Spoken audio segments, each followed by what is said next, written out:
Segera akan Anda ikuti Kojah Sastra bersama saya Ribut Ahwandi.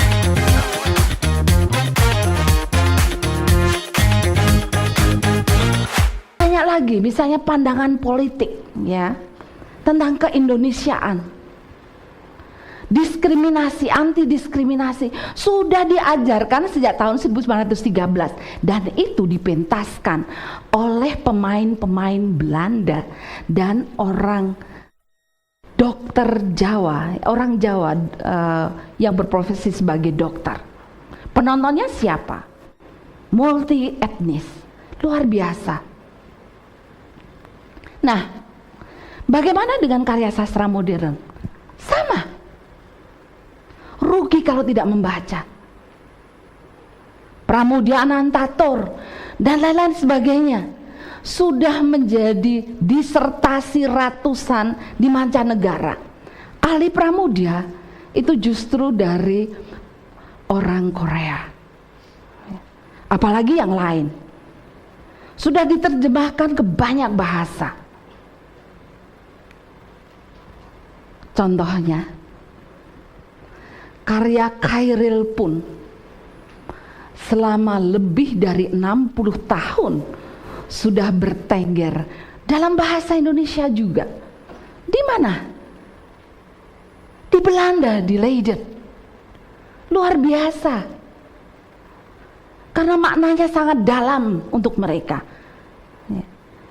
Ditulis di tembok besar-besar di wilayah kampus, biar semua orang membaca karya sastra Indonesia. Luar biasa. Ketika saya pernah berjalan di sana, betul-betul terkejut. Khairil di sini, luar biasa. Setiap hari saya lewat, setiap hari saya baca, akhirnya hafal juga. Pernah suatu saat saya akhirnya berhenti dan benar-benar membaca. Aku, bila sampai waktuku, ku mau tak seorang kan merayu, tidak juga kau, tak perlu seduh sedan itu. Aku ini binatang jalang, dari kumpulannya terbuang. Biar peluru menembus kulitku, aku tetap meradang menerjang. Luka dan bisa ku bawa berlari hingga hilang pedih perih. Dan aku tak mau lagi peduli, karena aku mau hidup 1000 tahun lagi. Luar biasa. Nah, bangsa yang cerdas adalah bangsa yang mau belajar masa lalu untuk membangun masa depan.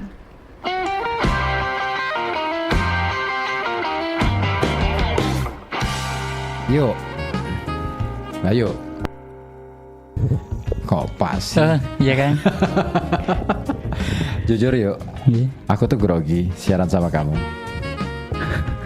Iya, grogi campur takut. Takutnya Takut kalau digigit. ang. Oke, ya itulah guyon-guyon ala-ala milenial kan gitu ya. Artinya gini, ya kamu tadi sudah ngomong bahwa salah satu ciri khas atau mungkin menjadi problematika dari generasi milenial itu kan krisis identitas. Tapi pernah nggak kamu mencoba memahami generasi milenial itu kenapa kok bisa sampai krisis identitas? Apa yang menyebabkan begitu menurutmu? Penyebab dari apa? Kemungkinan itu bisa terjadi. Namun kalau menurut saya pribadi kan berasal dari apa ya? Mereka menyadari bahwa dirinya memang tersesat, bukan tersesat ya, apa ya kata yang pas? Ya nggak apa-apa, pakai istilah-istilahmu aja deh. Terserah aja deh. Gimana? Dor. bukan gitu.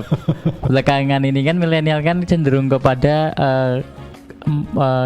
gandrung dengan studi filsafat akhir-akhir ini.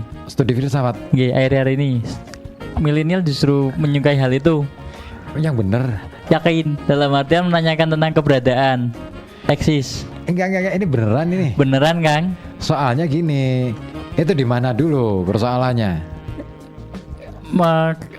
Milenial tapi agak remaja dikit. Enggak, maksudnya itu kejadian di mana? Di Pekalongan atau di mana? Atau di semua kota? Di lingkungan pergaulan sendiri. Oh, jadi terlepas dari jaket alma mater. Oh gitu ya? iya. Ah. Lingkungan pergaulan, kemudian sering menanyakan diskusi tentang keberadaan lah, apa dari awal mula kehidupan lah, itulah itu saya mendengar sendiri soalnya dari teman-teman. Itu yang kamu alami. Ya. Kan tidak semuanya orang mengalami hal itu juga. Ya. Tidak semua generasi milenial mengalami itu. Terutama kan mungkin yang ya nyun sewu apa seperti anak-anak remaja yang mungkin putus sekolah dan macam-macam kan nggak mungkin mengalami itu. Itu kalau segi apa namanya perbedaan nasib.